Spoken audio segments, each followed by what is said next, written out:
मैंने लाइफ में बहुत परिवर्तन देखा अपने, मतलब इतनी पढ़ाई किया, ये किया वो किया, बहुत सारे डिस्कशंस हुए हैं। मतलब मैं झारखंड टॉपर रह चुका हूँ, गोल्ड मेडल जीता है मैंने मैथमेटिक्स में। इन सब का क्या है? ये सब कुछ नहीं है सर, मैं बता रहा हूँ आपको।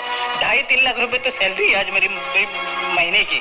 मतलब वो जो भी हो चुका हो सका है, वो सब सिर्फ और सिर्फ संत रामपाल जी महाराज की वजह से हो सका है। जो भी व्यक्ति इस बात को अगर बोलता है कि मतलब मैं साइंस हुआ और मैं आपको चैलेंज कर सकता हूँ, मैं बता रहा हूँ आपको, आप एक बार उनका सत्संग बस सुनकर देखिए। वो जो वहाँ जेल में बैठे हुए हैं ना, वो साक्षात भगवान है। नमस्कार सर। नमस्कार सर।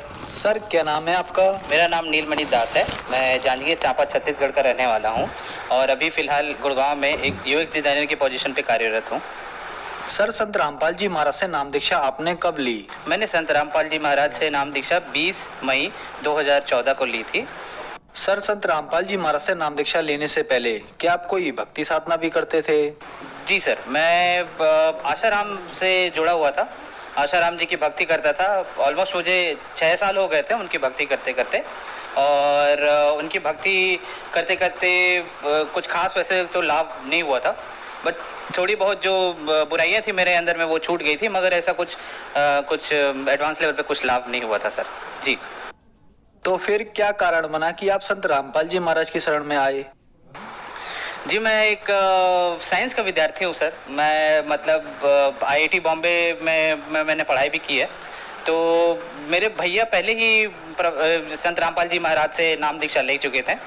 तो उनके साथ मैंने बहुत आर्ग्यूमेंट किया कि भैया ये क्या हो सकता है, मतलब इंसान कैसे भगवान का रूप का दर्जा मिल सकता है किसी को। तो मैंने बहुत आर्ग्यूमेंट किया। मैं आसाराम जी के पॉइंट ऑफ उनके टाइम पे भी मैंने बहुत आर्ग्यूमेंट किया था कि नहीं, साइंस से बड़ा तो कुछ है ही नहीं, मतलब विज्ञान ही है सब कुछ गॉड का एग्जिस्टेंस आप ऐसे किसी आदमी को नहीं बता सकते।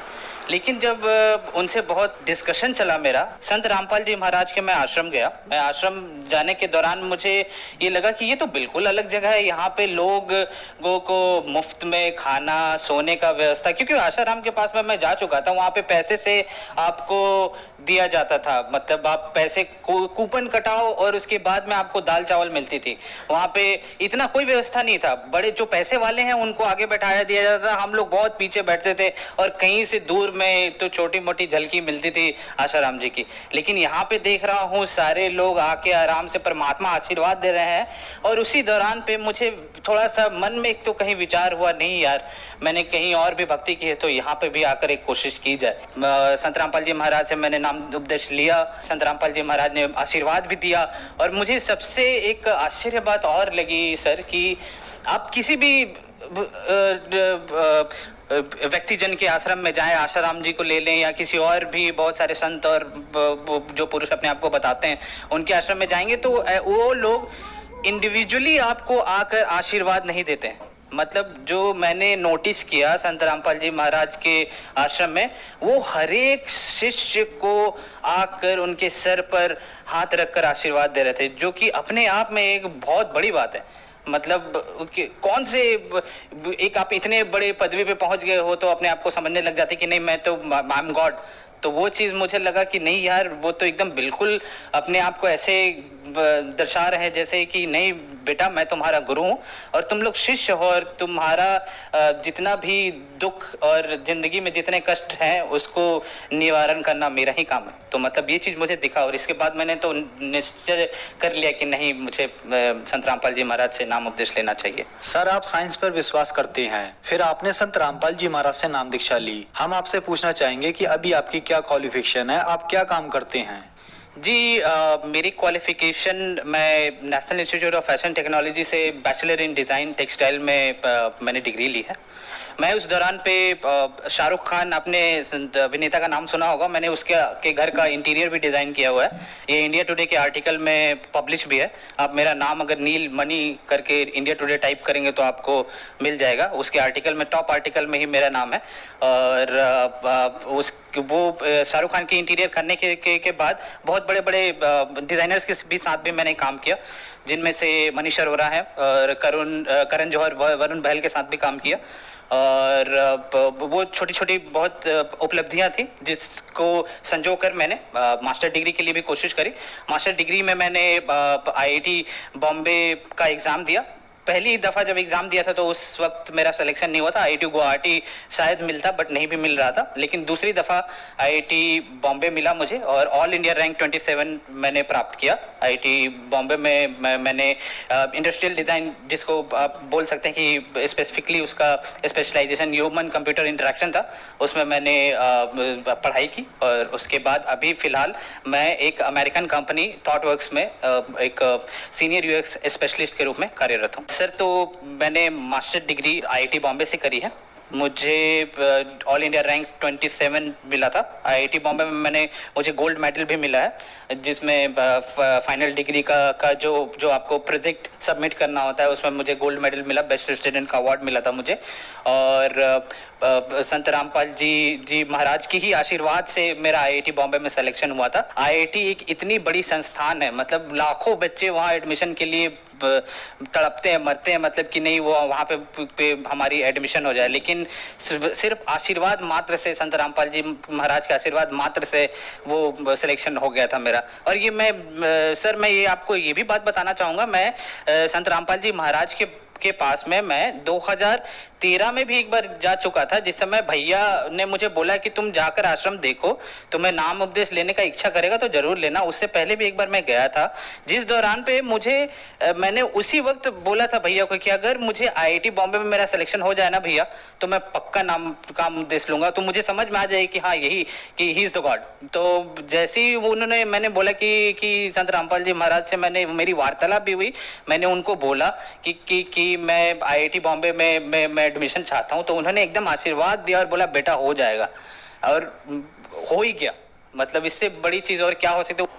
नीलमणि जी, आपने आईआईटी मुंबई से अपनी पढ़ाई पूरी की है और आप गोल्ड मेडलिस्ट स्टूडेंट रहे हैं। संत रामपाल जी महाराज के बारे में ये कहा जाता है कि उनसे श्रद्धालु अंधश्रद्धा के तहत जुड़ते हैं। कम से कम आप जैसे लोग जो टॉप आईआईटी कॉलेज में गोल्ड मेडलिस्ट स्टूडेंट हैं, टॉप इंजीनियर्स, टॉप डॉक्टर्स जो संत रामपाल जी महाराज से जुड़ रहे हैं, आप लोगों को तो हम नहीं कह सकते कि आप लोग संत रामपाल जी महाराज से अंधश्रद्धा के तहत जुड़े हैं। तो क्या ये धारणा बनाई गई है या ये धारणा कहीं ना कहीं तक ठीक है?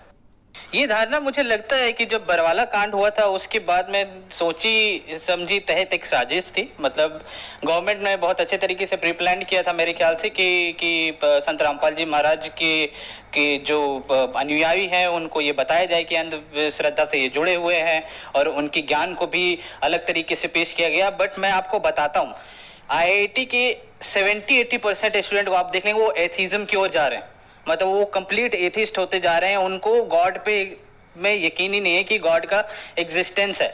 इसने इस पर्टिकुलर यूनिवर्स को किसने क्रिएट किया है? अरे भाई, आप बोलते हो कि ये गैलेक्सी इतना बड़ा है, मुझे दिखाई नहीं देता, अभी तक आप मानिए सर कि जितने सारे आपके फिलोसोफर हैं, जितने सारे आपके साइंटिस्ट हैं, इवन आप बोलिए ना तो जो आईआईटी से मास्टर डिग्री लेते हैं उनको आप एक जूनियर साइंटिस्ट भी बोल सकते हैं, और मैं एक जूनियर साइंटिस्ट भी हूँ।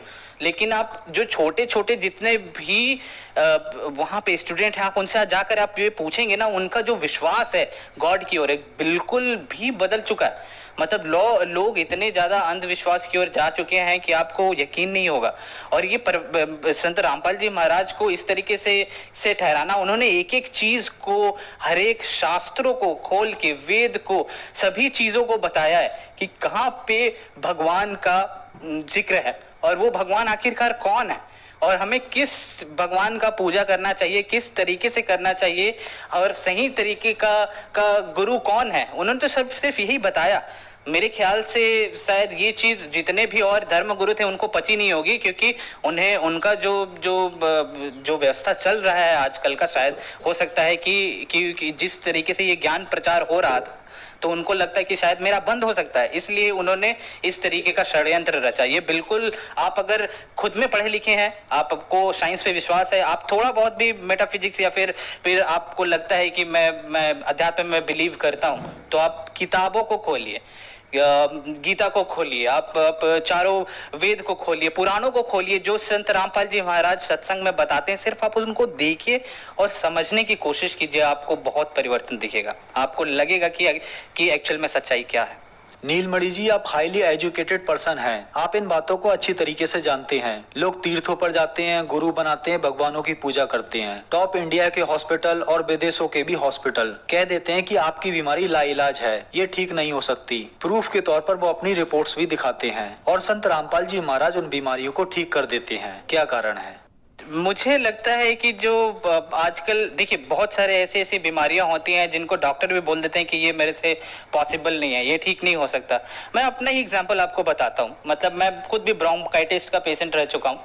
इनहेलर था मेरे पास में, मैंने बहुत सारे डॉक्टर्स के पास गया हूँ जिस दौरान मैं अपने बैचलर डिग्री कर रहा था उस समय, और दिल्ली में पॉल्यूशन बहुत बढ़ा हुआ था, तो उस समय सांस लेने में बहुत तकलीफ होती थी। तो मुझे कहीं ना कहीं लगा, और भैया से मैंने पूछा कि क्या करना चाहिए। तो डॉक्टर के पास तो जा ही रहे थे, लेकिन मैंने सोचा एक बार अरदास लगा कर देखें संत रामपाल जी महाराज से क्या होगा। जब अरदास लगाई तो एकदम से गायब हो गया। आज की डेट में मैं बता रहा हूँ आपको कि मतलब ऐसे बीमारी छू मंतर हुई जो डॉक्टर बोल रहे थे कि टाइम लगेगा, आपको इनहेलर ले लो और अलग अलग तरीके के टैबलेट्स दे रहे थे। आज जब संत रामपाल जी महाराज की इतनी दया हुई है कि मुझे तो दवाई हाथ लगाना ही नहीं पड़ता। संत रामपाल जी महाराज सिर्फ आपको मंत्र देते हैं। वो मंत्र और साधना को आप सही तरीके से जब करने लग जाएंगे तो ऑटोमेटिकली आपकी की जो जितनी भी बीमारियां हैं धीरे धीरे करके ठीक हो जाएंगे। और मेरे बहुत सारे ऐसे मित्र हैं सर जो आईआईटी में पढ़े हैं, और वो भी मतलब ऐसे अगरबत्ती वगैरह दिखाते थे, और मैं साथ ही साथ मैं अपना नित्य नियम किया करता था संत रामपाल जी महाराज का। तो वो लोग, उनको आश्चर्य होता था कि ये कौन सी पूजा की विधि है जिसमें कुछ जलाना नहीं पड़ता, कुछ करना नहीं पड़ता, एक आपने बस जोत जला दिया है, उसके बाद में आप बस उसको पाठ कर रहे हो, ये क्या है। तो मैं उसी तरीके से उनको समझाने की कोशिश कर रही, ये जो आप कर रहे हो ये बिल्कुल आडंबर है, ये कहीं लिखा ही नहीं हुआ है। आप मुझे बताओ गीता में कहाँ लिखा हुआ है, किसी वेद में बताओ, पुराण में बताओ। और मैं यकीन मानिए, मैं जिस लड़के के साथ में आईआईटी रूममेट में था, मेरा जो रूममेट था वो रैंक 1 होल्डर था, मतलब ऑल इंडिया रैंक 1। तो वो बहुत बड़ी बात होती है। मतलब ऐसे लोगों के भी लोगों में आपको इतनी अंधविश्वास दिखेगी ना, जो कि मतलब जिसको देखा समझा ही नहीं जा सकता। तो मैं कहूँगा कि कम से कम आप संत रामपाल जी महाराज की जो पूजा विधि साधना है उसको समझिए, और जो उन्होंने गीता और वेद शास्त्र पुराण में जो बताए हैं कम से कम उनको फॉलो कीजिए, देखिए, सत्संग सुनिए, तो आपको समझ आ जाएगा। सर, आप साइंटिस्ट हैं। हम आपसे पूछना चाहेंगे कि संत रामपाल जी महाराज के नामदान सेंटर पूरे इंडिया के साथ साथ विदेशों में भी खुले हुए हैं। संत रामपाल जी महाराज टीवी के माध्यम से नाम दीक्षा देते हैं। तो सर, ये कैसे पॉसिबल हो रहा है? एक संत इतनी दूर बैठकर अपने श्रद्धालुओं को सभी लाभ, उनकी बीमारियां एक मंत्र देकर ठीक कर रहे हैं। मैं तो सर सबसे पहले मैं आपको ये बोलना चाहूँगा कि आपने उनको संत बोलकर, मतलब वो गॉड है। मतलब आपको अगर यकीन नहीं होगा, वो गॉड है, साक्षात कबीर साहब हैं। मतलब मैंने लाइफ में बहुत परिवर्तन देखा आपने, मतलब इतनी पढ़ाई किया, ये किया, वो किया, बहुत सारे डिस्कशंस हुए। मतलब मैं झारखंड टॉपर रह चुका हूँ, गोल्ड मेडल जीता है मैंने मैथमेटिक्स में। इन सब का क्या है? ये सब कुछ नहीं है सर, मैं बता रहा हूँ आपको। 2.5-3 लाख रुपए तो सैलरी है आज मेरी महीने की। मतलब वो जो भी हो चुका हो सका है, वो सब सिर्फ और सिर्फ संत रामपाल जी महाराज की वजह से हो सका है। जो भी व्यक्ति इस बात को अगर बोलता है कि मतलब मैं साइंस हूँ और मैं आपको चैलेंज कर सकता हूँ, मैं बता रहा हूँ आपको, आप एक बार उनका सत्संग बस सुनकर देखिए। वो जो वहां जेल में बैठे हुए हैं ना, वो साक्षात भगवान है। उन्होंने ये पूरा का पूरा, मतलब वो बैठे बैठे वहां कितने सारे जो भक्त जन है, जितने शिष्य हैं उनका हर एक लाइलाज बीमारी ठीक हो जा रही है। और मैं बता रहा हूँ आपको सर, मैंने तो गुरु जी को, संत रामपाल जी महाराज को उस वक्त देखा था, लेकिन जो भक्त आज जिन्होंने देखा नहीं है, मिला नहीं है, उसके बावजूद भी जिन्होंने नामदान लिया है, उनको इतना लाभ मिला है, आप यकीन नहीं मानिएगा। मतलब ऐसे ऐसे लोगों की शिष्यों की मैंने गाथा सुनी जिन्होंने बताया कि मेरा पथरी ठीक हो गया, मेरी ब्रोंकाइटिस थी वो ठीक हो गया, मुझे कैंसर का बीमारी था वो ठीक हो गया। ये सब सारी चीजें आप देखोगे तो आपको यकीन आ जाएगा कि ये संत नहीं है जिसको आप संत बोल रहे हैं। कबीर साहब भी इसी तरीके से आए थे, उनको भी इसी तरीके से डिस्कार्ड कर दिया गया था, अवॉइड कर दिया गया था। आप उत्तर प्रदेश में भी जाओगे तो मंदिरों के ऊपर में भी इस तरीके से मतलब उनका जिक्र किया था, उनको बस कवि के रूप में ही देखा जाता जाता है, उनको एक भगवान का दर्जा दिया ही नहीं गया। मैं बोल रहा हूँ एक छात्र होने के नाते कि कम से कम आप उनको भगवान नहीं मानते तो कम से कम उनकी बातों को तो सुनो। आप न्यूटन का लॉ पढ़ते हो, आप किसी गैलीलियो की बातों को सुनते हो, उनको तो समझते हो ना, उनकी बातों को तो मानते हो। आइंस्टाइन ने जो बोला उनकी बातों को मानते हो ना कि E = MC² होता है, इसको मान लेता हूं मैं। एक बार मान कर तो देखो कि संत रामपाल जी महाराज क्या बोल रहे हैं। नीलमणि जी, जो श्रद्धालु आज आपको टीवी पर देख रहे हैं, खास करके वो युवा जो आज अपने आप को एथिस्ट यानी नास्तिक कहने पर गर्व महसूस करते हैं, उनके लिए आप क्या कहना चाहेंगे? आजकल के बच्चों को क्या कहा जाए सर, मतलब उनका पता ही नहीं क्या फिलॉसफी हो गया है, क्या थॉट प्रोसेस हो गया है। भगवान पे विश्वास नहीं, शायद माता पिता का इज्जत करना भी भूल चुके हैं। मतलब मोबाइल फ़ोन में चिपके रहना, टिकटॉक पे वीडियोस बनाना, ये सब ऐसी ऐसी चीज़ें जो शायद यही चीज़ समाज की कुरीतियाँ आपकी ठीक हो जाएंगी। आप एक बार आकर देखो, संत रामपाल जी महाराज के आश्रम आओ सर। मैं आपसे बस इतना कहना चाहूंगा, संत रामपाल जी महाराज का सत्संग सुनो, चैनल पर सत्संग आता है, पीली पट्टी चलती है नीचे पर, उन पे फोन नंबर दिए होते हैं, आप उन पे कांटेक्ट करो, कॉल करो, आपको आसपास के नामदान सेंटर का पता भी चल जाएगा और वहां से जाकर भी नाम उद्देश्य ले सकते हो।